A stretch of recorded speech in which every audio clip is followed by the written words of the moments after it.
अपने लोकन सुन रहल छी एसके म्यूजिक गाँव के प्रस्तुति।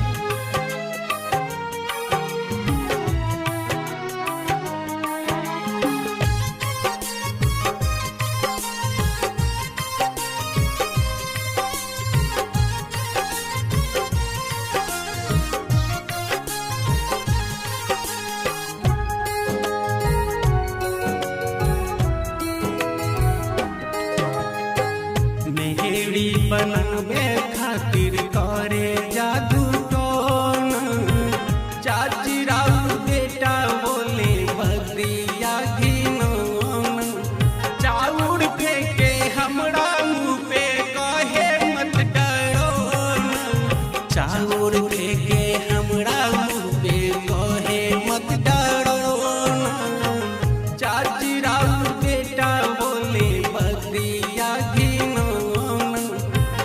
मेहड़ी बनावे खातिर करे जादू टोना, चाची राउ बेटा बोले बदरिया घिनौना, चाची राउ बेटा बोले बदरिया घिनौना।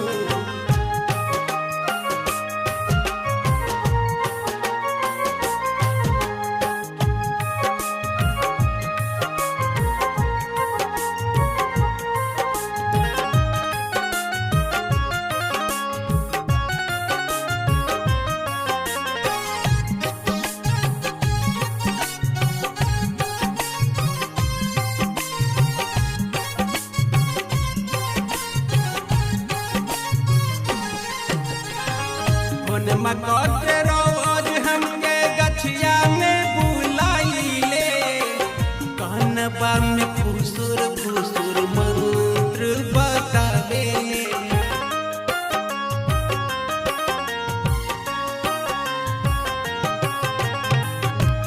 मकते रोज हमके गछिया में बुलाइले, कानबा में फुसुर फुसुर मंत्र बतावेले, करे इशारा आई लव यू कहो ना, चाची राउ बेटा बोले बदरिया घिनौना, मेहड़ी बनावे खातिर करे जादू टोना, चाची राउ बेटा बोले बदरिया घिनौना।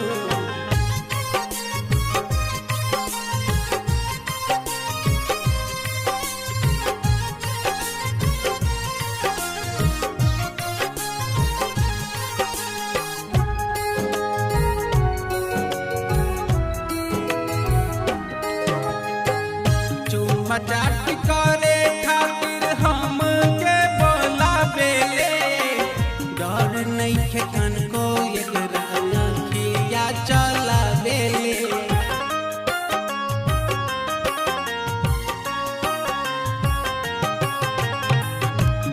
मजाक करे खातिर हमके बोलावेले, डर नइखे तनको एकरा अखिया चलावेले, के अंगूर हमके कहे तुम चखोना, चाची राउ बेटा बोले बदरिया घिनौना, मेहड़ी बनावे खातिर करे जादू टोना, चाची राउ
चाची राउर बेटा बोले बकरिया घिनौन, मेहरी बनावे खातिर करे जादू टोना।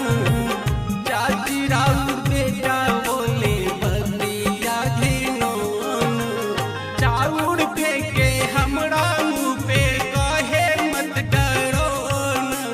चाउर फेंके हमरा मुँह पे कहे मत डरो न। चाची राउर बेटा बोले बकरिया घिनौन, मेहरी बनावे खातिर करे जादू टोना। चाची राउर बेटा बोले बकरिया घिनौन, चाची राउर बेटा बोले बकरिया घिनौन, चाची राउर